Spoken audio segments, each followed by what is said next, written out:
ইব্রাহিমকে আপনি বেজ্জতি করিয়েন না, আমার ভয় লাগে না। ইব্রাহিমের মতো নবী এই দোয়া করছে কোরআনের আয়াতে। হাদিসের মধ্যে আছে মুসা নবীর মতো নবী আল্লাহর কাছে হাসরের ময়দানের ব্যাপারে বলছে, আল্লাহ হাসরের মাঠে লা আসআলুকা লিয়াউমা উম্মি ওয়ালা উখতি, আমি আমার মাকে চাই না, আমি আমার বোনকে চাই না, বাল আসআলুকা লিয়াউমা নাফসি, আমি মুসা কেবল আমাকে বাঁচাইতে চাই, আমাকে বাঁচাইতে চাই। আল্লাহ আমাকে বাঁচান, হাসরের মাঠ আমার বড় ভয় হয়, হাসরের মাঠ আমার বড় ভয়।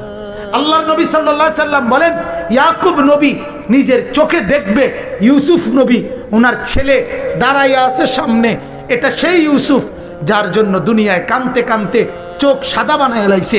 সেদিন হাসরের ময়দানে নবী বলেন, একবারের জন্য ইয়াকুব নবী বলবে না যে আল্লাহ আমার ছেলেটার কি হবে, ইয়াকুব নবী বলবে, ইয়া রাব্বি নাফসি